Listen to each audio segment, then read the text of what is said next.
able to run the equity up quick? What is the mindset behind what it is I'm doing? But before I get into it, let me remind you what I stated last night in the video.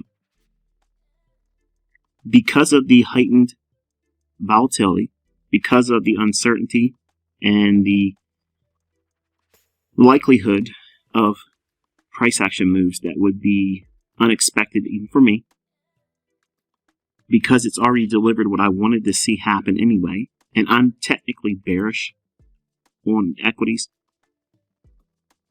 I don't feel confident or willing to risk, after being profitable in live trading, going short this market, making my February gain.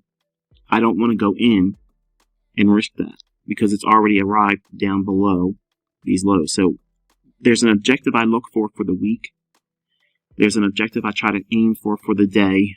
And there's something I'm aiming for a goal for the month. So truth be told, the account that I'm showing with TD Ameritrade, I'm trying to illustrate in my best ability to pantomime how it would likely be for a new student if they were to try to do live trading with a model and aiming for 20% per month. Now, some of you are going to think, well, 20% isn't a lot of money. You know, it's not a lot of money. Well, 20% isn't money. Okay, it's a percentage. So I don't care if you start with $1. If you make 20% consistently, the compounding effects of that is astonishing. Now, is it my belief that my students can consistently hit 20% every single month? I would never go out on a limb and say that. I might not hit 20% one of the months, but that is a goal that I'm aiming for.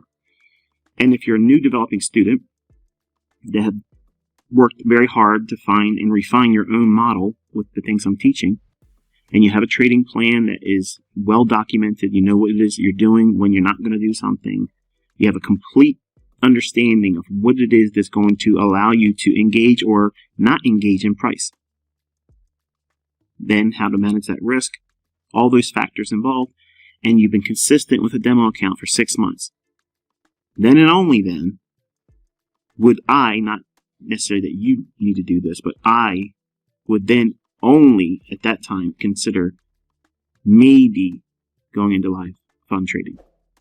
But I don't ever tell my students. I never answer an email when they say, do you think I'm ready to go into live?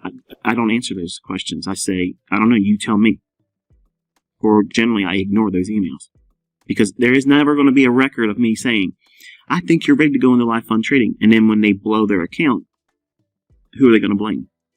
Naturally, the human is going to say, well, it wasn't my fault. It was the guy that told me I should do it. He told me to jump off the bridge. So I never put myself in that situation. Okay. And I don't think any mentor or educator worth their salt would ever tell you to go out and risk live money, because experience has taught me that I got into live trading way too fast. Way, way too fast. In 1992, that was the worst thing I could have done for my development, was rush to get into real money trading when I had no idea what I was doing. I tricked myself into believing it was so easy, reading one book, no real back testing whatsoever. And I was like, well, you know, I can see this 1, 2, 3 top and 1, 2, 3 bottom idea. I can see it. Yeah, I saw it. 1, 2, 3. I was gone in my first trade. 50% history. Goodbye. Close the account. Send me my money. I was afraid. But when we understand what it is we're trying to do, obviously, it comes with a great deal of nervousness and anxiety because you have not put the time into back testing and then forward testing it with a demo account. So if you feel this tug of war, this butterfly feeling in your stomach where you can't relax and you're engaging in the marketplace, you're not ready. And that's the bottom line. You're not ready.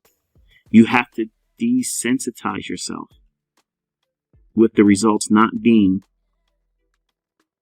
a factor. If you lose, it doesn't make a difference to you. You're indifferent to it. And it doesn't seem possible that you could be indifferent to losing money. But a student that has a solid price action model, a trade plan that's well documented, they know what they're going to do, why they're doing it, what they're waiting for, what will cause them to push the button to get in, where their stop loss is going to be, how much they're going to risk, what they're going to aim for, where their partials are going to be, if they're going to take partials at all. You have to know those things in advance. You can't determine them once you enter the marketplace. And that's what retail traders do. That's exactly what I did in 1992. I got into a trade, and then I tried to figure out what I was supposed to do once I was there. I want you to see what it is that I was showing last night. And even though I'm not personally willing to risk my live account right now because of the conditions that we have at the present, Ukraine and all that business, all the uncertainties, potential black swan event, anytime can pop off. And I don't want to expose myself to that measure of risk, especially since I have hit all my numbers. The market has delivered to what I expected in my analysis. So I'm not worrying about trying to get in there and do anything else. So how do I manage that desire to get back in and do some more? I go right to a demo account. I work inside of a paper account. It provides me context. It keeps me glued, obviously, to what the market's doing. So I'm staying plugged in, if you will, close to the market, being able to read the tape. So that way I can answer student questions. I can still teach around what the market's doing right now. And that way my students can still appreciate the level of depth that I'm providing. But I'm not taking on monetary risk when I don't believe it's wise for me to do so. Because if I'm wrong, let's say I'm wrong, and I traded today with live funds, or if I traded on Monday, and I lose what I gained in February, that would eat at me all through the month of March. So it's toxic thinking. And I learned that the hard way many years ago. So what I'm going to show you, obviously, was executions in the TradingView paper trading account. But I want to make sure you understand, because it's so many people out there that have this issue with me teaching in a demo, which is compliance. Like, I'm not licensed to give you trade advice. So I operate through the function of a demo account to protect me and protect you. You know you can't make that money. You're not following me in a trade. So if I was wrong, you don't take a financial loss. And if I'm right, you can't make money and get tricked into thinking that the only way you're going to make money is to follow me. So there's a balancing that's being done there. And if I'm wrong, if I don't know what I'm doing, and if these things don't work, they'll fail on demo account just as easily they would be failing in the live account. So with that foundation laid, let's go into the discussion. So idea is, we went below this low. I don't want to sell it short, even though I'm bearish. So what's it likely to reach up into? Well, I'm thinking it could potentially trade up into this up close candle here. Okay, I'm thinking it could trade into that, the low or the open of that candle. So that's kind of like the magnet or the draw on liquidity. So it also could reach up into this little area right here, because there's a fair value gap there. Just like we had it here and filled in, it can go right up into this, go right up there, and then still resume going lower. It might need to go up into that.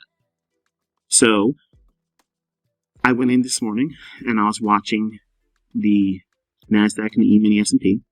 E-mini S&P had a lot of energy to the upside, and usually these markets move in tandem. That means they're generally moving together. And even though that NASDAQ was a little bit lethargic and wasn't trying to go up as quick and as fast as ES or E-mini S&P, the tendency is that it will be drawn to the same degree that the other indices were. So if ES was higher, NQ, which is NASDAQ futures, should be brought higher in sympathy. All boats rise in high tide, basically, is what I'm saying.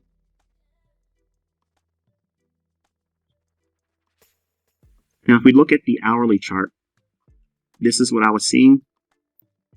I was trading all this in a demo account, and it ran up into levels that it became absurd now. So I satisfy my itch when I'm not trying to trade with the live account in the demo account. And I'll run them up real quick. There is no fraud required, and none of those things are required to make these things compound and blow up really quick in terms of the equity increases. But I'm going to show you how, even with a micro account. So, if you haven't already noticed, this is the micro E-mini NASDAQ. So every 1 point or 4 ticks is equivalent to $2. Okay? And I went in with the idea that I'm using a micro account with a discount broker, and the discount broker I'm hypothetically using while I'm taking these executions is I'm hypothetically trading with an AMP futures account. And I'll show you their margins and show you the details as to what I'm basically implying by doing these things here. Down close candle. After a run up, we retraced, went down inside this gap. See that? This area here, when it trades down towards this gap, this is the draw on liquidity up here as well, near term. So above these relative equal highs, we have what? Buy stops, or buy side liquidity. So I'm thinking that the algorithm is not letting price go lower. So it's going after everyone that's been profitable going short. So where are their stops? They're over here. So we're just going to call it 14,110. Okay, real simple. So the market starts to rally and leaves this down close candle. I'm going to watch to see if it can trade back down into that, because if it does, I'm going to treat that as a bullish order block. Remember what I taught last night? If the move has been bullish, down close candles should not be violated. Down close candles should not be violated. They're going to act as support. Bearish market moves, up close candles should not be breached and broken through. Never even come back to that one. So when you're bearish and you're watching the market go down and you see candles starting to form a potential up close candle, you as a neophyte that is new to trading, these are the moments where you get scared and you basically snap yourself out of the desire to hold the trade, and you just collapse the trade because you can't handle it. It's that overwhelming uncertainty that eats at you like mental cancer. It just literally makes you want to just get out of the trade, even when you're profit. You ever feel that? The trade's profitable, and you're like, I just can't stand it anymore. I got to get out. You're making money. Your trade is profitable, quote unquote, in a demo. It's worse when you have live account funds and you have a profit. Because if you don't have the wherewithal and the experience of submitting to these ideas and watching them come to fruition over and over again, months of experience, not just a week or a day, you're going to feel like you just want to collapse the trade. So when I teach my students, when you're looking for a price move that's going to be a long-term price swing, not that this is a long-term price swing in the sense of time, but on this time frame for 1 hour, this is a nice decline. It's a prolonged price swing. It's not like little tiny little movements in here. And vice versa, we have it here. It's going higher. So all the down close candles, does it go below this down close candle when it starts to retrace? No. We expect this to be areas where they're going to accumulate more long positions. We retrace, going down into an imbalance, and then the market rallies above the down close candle. Does it support price? Yes. Time of day is important. So I'm watching when price comes back down into it here. I'm taking the opening price, extending it out in time. When that occurs, then I know I have a setup where I can go long. But I want to go into the time frames a little lower than the hourly chart to give me a little bit more context, because we do have a low that has a higher low to the left and a higher low to the right. So that makes this what?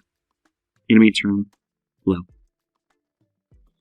This retracement here, this might be trading into an imbalance, which is what I'm teaching you to look for. But the overall market structure is it's likely to go higher and aim for a run above these highs. Buy side liquidity resting right up there. So we're going to take these levels. This red level is anchored to this here. Relative equal highs. Buy stops are above that. Rallies, comes back down in. We're looking to see if it wants to run through that. Notice this high and this high. It creates what? Relative equal highs. Retail-minded traders are going to see that and say, oh, this is exactly what the textbooks say about resistance. So it's acting as a ceiling. Price acting like a ceiling. What should they expect to see price do? Go lower.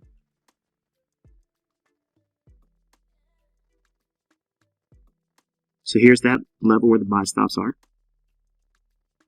Or above it, rather. Here's that hourly down close candle, which is a bullish order block. Notice the down close candle is made up of two candles on the 50-minute time frame. Price moves away from it, goes above it right here. Does it create an imbalance here? Yes. That is how you determine your high probability bullish order block. It must have the imbalance coupled with the down close candle and the underlying narrative that it's likely to go higher to reach for buy side liquidity. Period. Okay, that's it. There is no engulfing candle does this. Forget all that. You don't need that. Okay, it's the gap plus the down close candle plus the idea that it's likely to go up for buy side liquidity. That's it. Okay, so I just noticed, by the way, there's a guy out there trying to hawk a $7 indicator, and he says he's the real deal. And it's all about order blocks. And might change the name on that. Just let you know. So we're trading down into this imbalance here.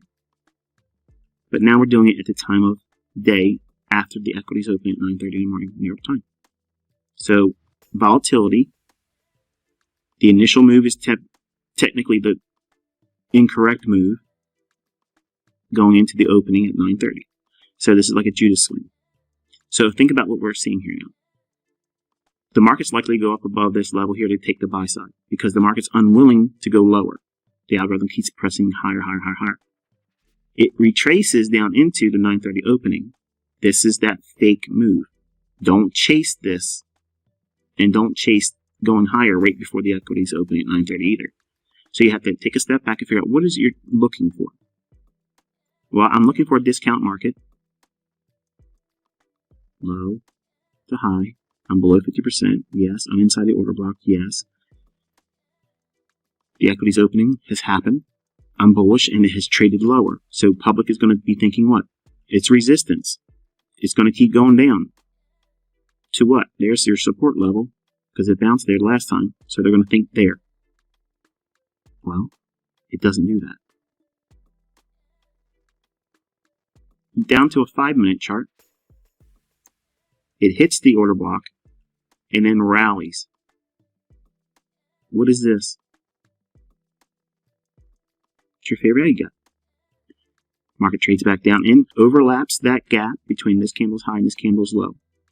This right here, that right there, that is one order block with a lower time frame order block and a fair value gap. You can take that trade if you know what you're looking for and you understand bias, narrative, and where the liquidity matrix is likely to lead to later on, which is drawing up above this red level here. Buy stops are above here. So if they're going to send the price higher from here and start rallying, that supposes that there's someone that got on board long here. Where would their ideal exit be? 6 points higher? 10 points higher? No. They're going to want to take it up here, where there's willing buyers with buy stops to protect their short positions. So when the market trades above that level, the buy stops become market orders to buy the market, which floods the market with liquidity. For those that have bought down here, they can sell to those willing buyers at a higher price, which they're waiting for down here and waiting for that price rally to go up. Now, as the market goes higher, the expectation is, and my expectation was, I want to go long in here and reach for this high. This was my entry idea, that it's overlapping, filling in that gap, and it's an order block here with a higher time frame order block there. So there's an hierarchy, higher time frame to a lower time frame, with the idea framed on it's going higher for buy side. I have an intermediate term low forming, and now this, when it fills in that gap, once that happens, what did I teach you last night? This becomes an intermediate term low. This low should not be taken out. Once it starts rallying, it should not come back down here. What else did I teach you? If price is going higher, down closed candles should support price. Well, it trades above it here. This down closed candle is high right there. It trades above it on this candle right there. It starts going higher. But then look what happens. It starts to go back down. It might go down here and stop me out. I'm not thinking that. I'm looking at this down closed candle thinking it's only going right back down into this down closed candle to accumulate more long positions. So smart money traders are going to be buying more here, like I did. Rallied. We have down closed candles. We went above it. I'm not worrying about the market as long as it doesn't take out these two down closed candles. Trades down, gets real close to that, but does it eat up and go through that range of these two down closed candles? No, it just retraces down into what? An imbalance. Why? So smart money can buy again, like I did. The market rallies again and goes into the buy side liquidity.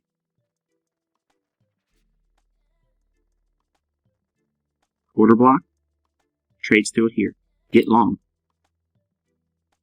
Fair value gap. Order block, retracement, get long. Order block, imbalance with the fair value gap, trades back down, doesn't even come back down into the order block. This is classic. It generally doesn't like to go all the way back and rebalance when it's that close to the profit objective. So the algorithm only has a small little retracement inside the fair value gap, so you would be a buyer just at that candle's low. And it runs right to the target.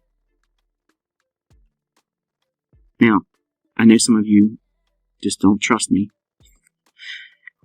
These are TradingView execution errors, and I'm going to log in to TradingView and actually show you by highlighting these actual arrows. But I'm going to take you down into the charts, all the way down into a 30-second chart, so you can see the grouping of where I actually entered with this logic. Okay. Now remember, intermediate term low is down here. This should never be overtaken until the objective is reached. So all of this price action leg here is, I trust that it's going to keep going higher as long as the down closed candles keep price above it. Above what? Above the down closed candles. That's going to be supporting each new leg higher. The market should not retrace back down below those. So what am I saying? For trailing stop losses, you do not want to take your stop loss. If, say you bought it down here like I did, and your stop was below the middle of this candle. That's mean threshold of the bullish order block. So I don't think it's going to go down below that once I'm entering. Then it starts to rally and goes above this candle's high. My stop loss must remain below this candle's low, because it can dig into that candle because it's going to act as an order block. Then the market rallies away, comes back down, retraces. Now if I put my stop loss inside this area here, I'm stopped out prematurely. And chances are you probably wouldn't have the wherewithal to get back in. You'd think, well, I just lost out on potential profit. I made a little gain, but I'm afraid to get back in now because it took me out. That's infancy. That's because you don't know what you're doing. Everybody was like that. I was like that. But you grow out of it.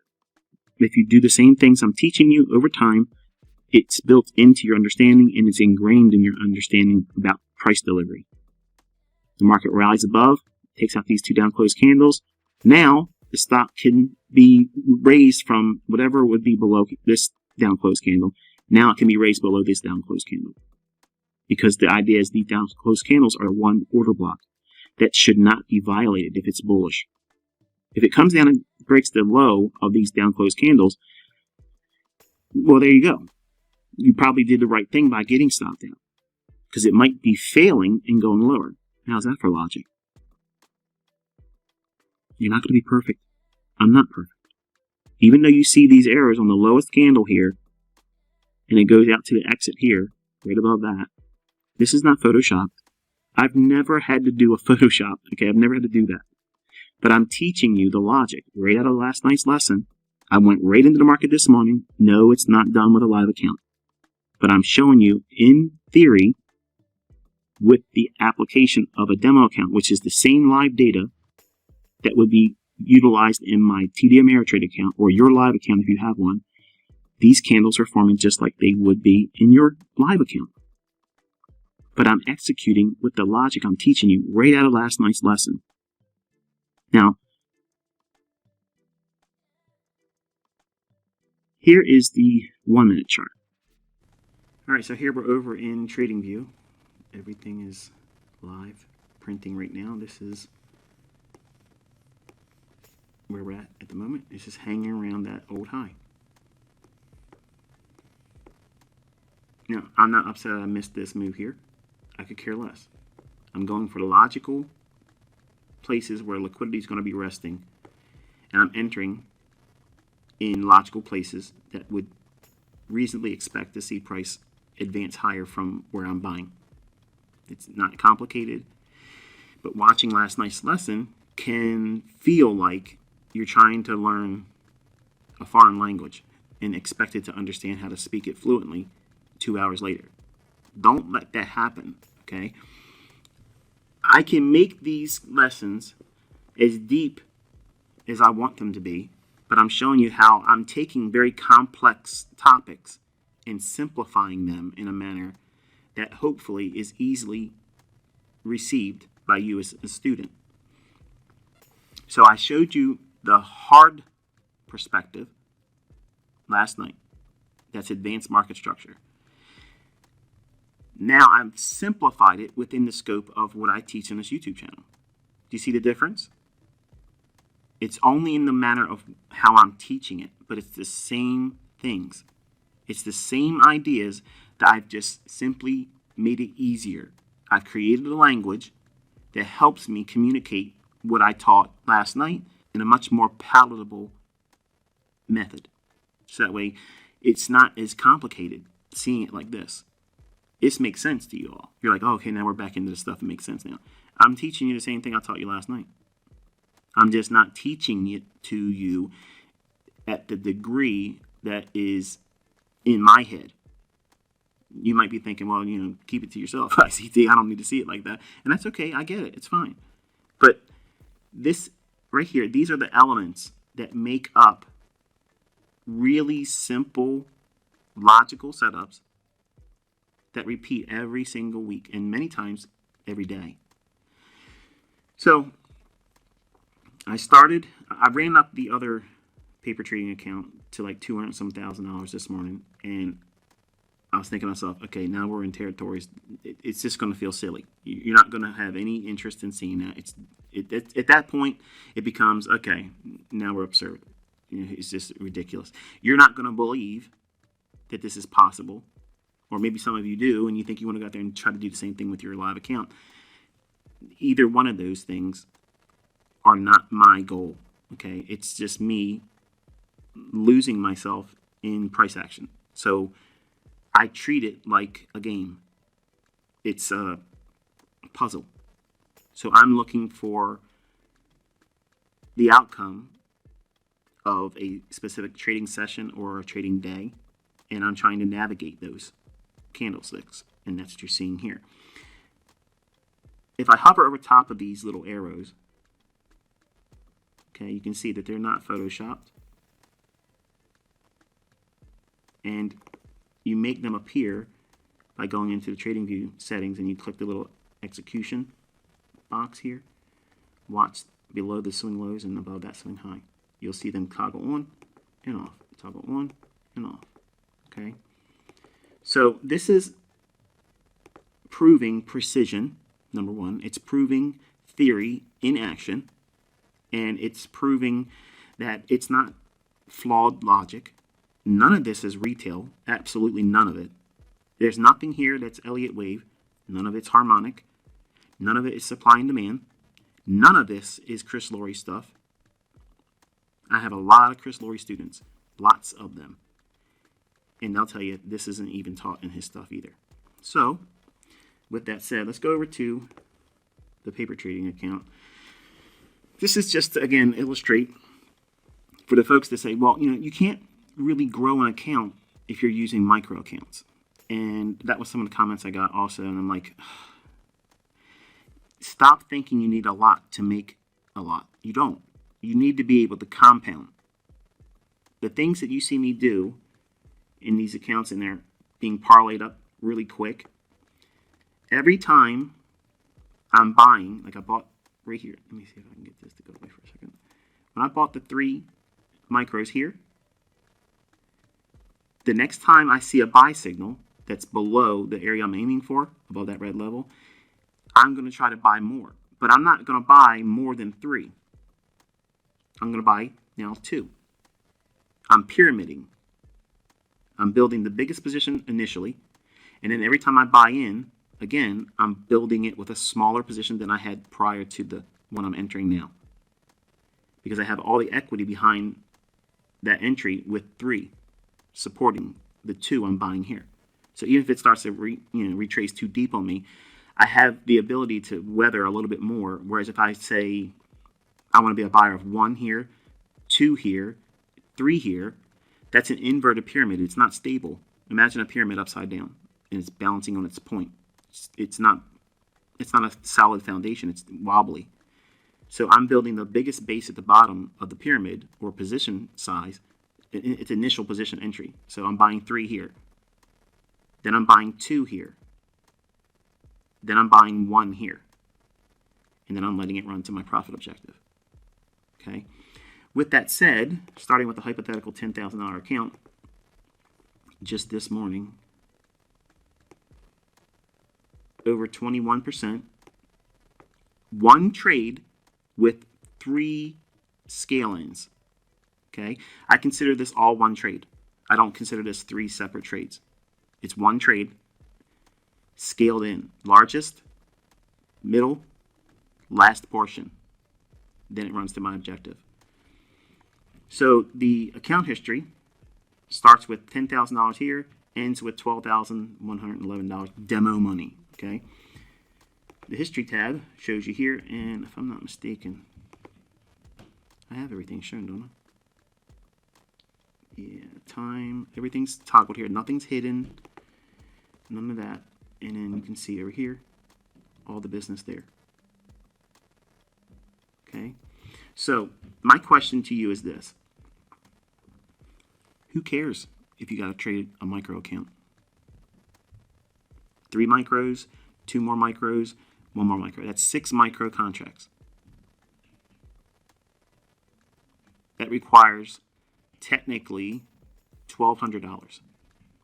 So I really didn't need the $10,000 to do these trades, but in my mind, with proper leverage and money management, $10,000 with this position size and gearing, that's optimal.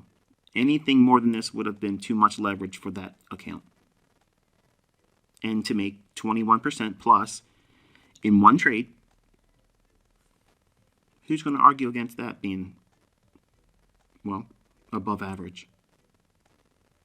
Now, what happens if you do that once a week? And that's your trade. And you stop. And once you hit it, you end your trading. That's it. And then you go to a demo account. Do you have any idea the leaps and bounds that you can have in your equity increasing, and the peace of mind knowing that you don't have to overtrade? That's what I'm trying to cultivate here in this community, folks. I'm not trying to create monsters that day trade every single day. Because I say these likely form every single day, but they absolutely form every single week, that is not an invitation for you to go out and say, ICT said trade every day. No, it's not what I said. I'm saying if you miss a trade, you're likely to find one tomorrow. Well, not tomorrow because it's Saturday, but you know what I mean, the next trading day.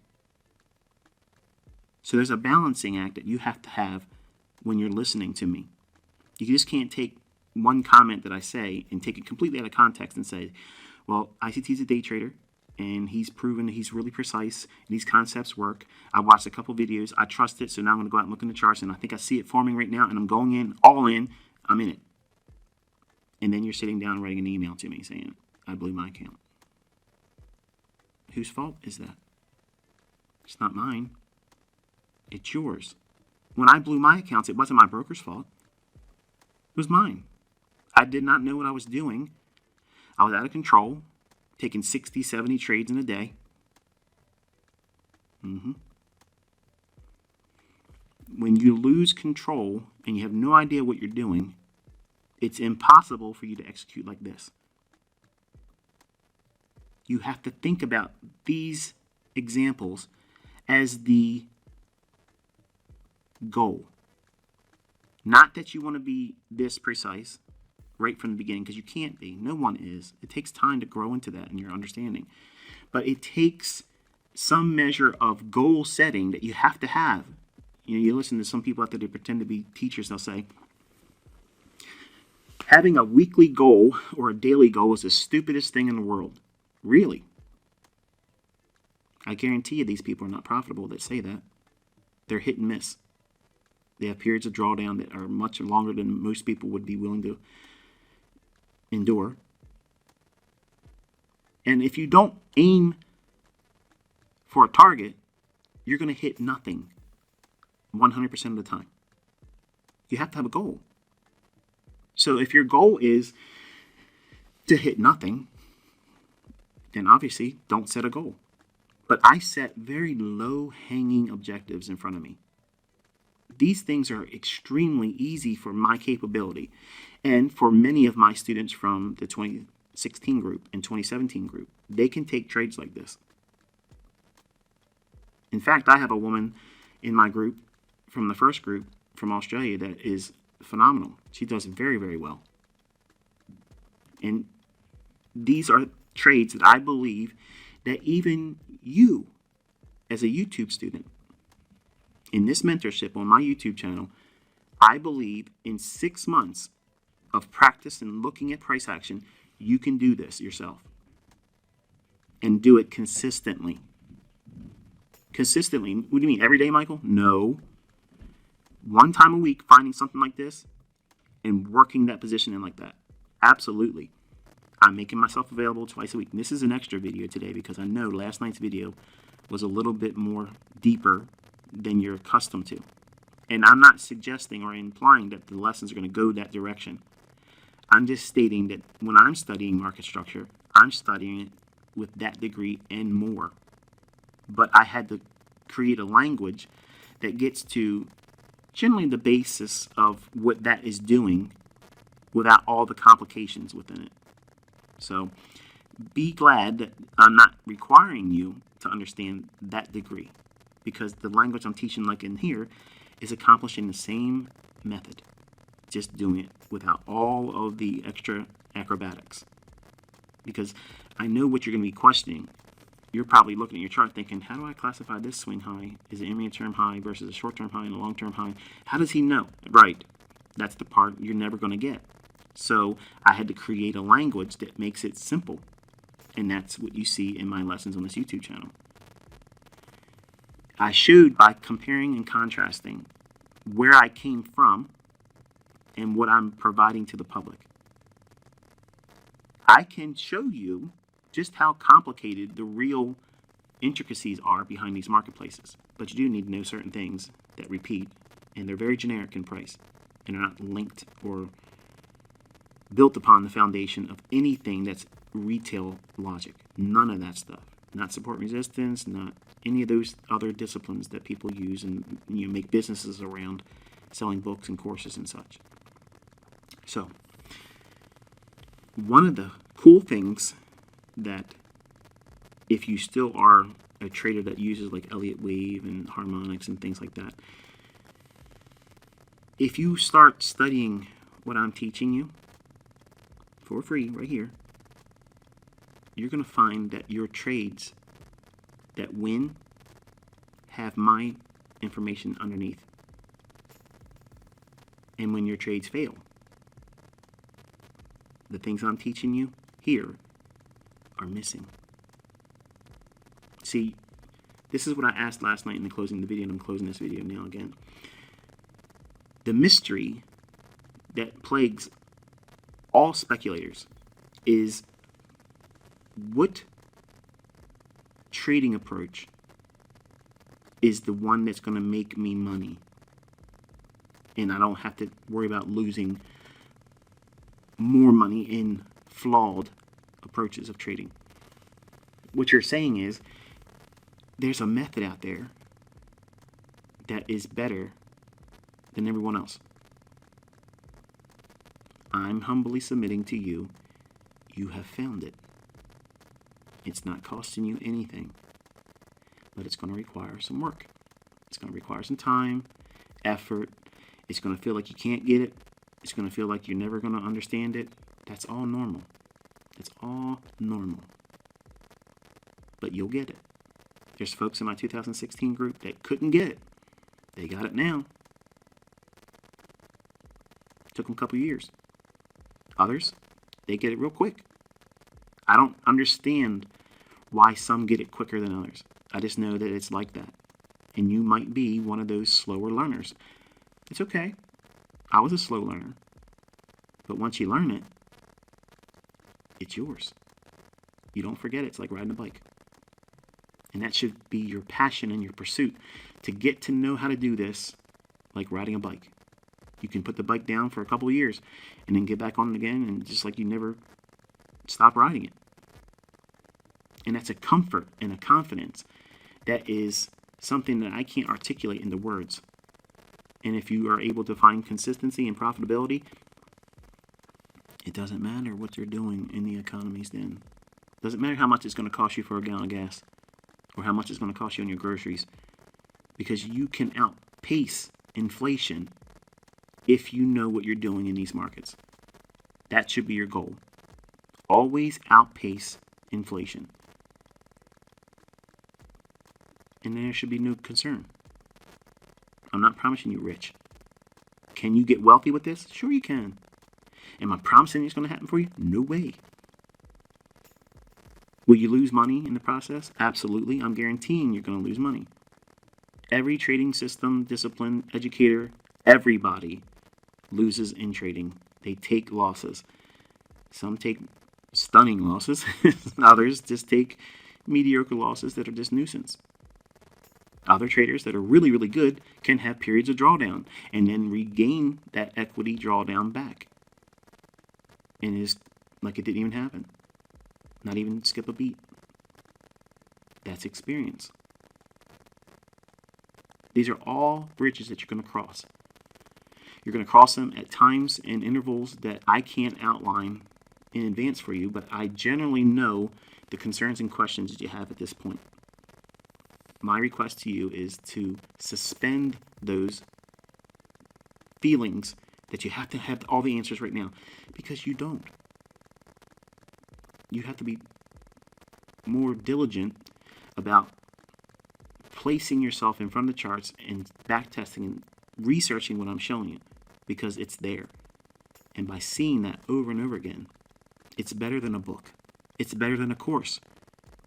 It's better than a mentorship that you pay, because I'm teaching you how to go into price, and price will teach you. It will teach you. It's repeating. So if it's repeating and you're looking at it constantly, you are training your eye to see what it does by default. When you buy a book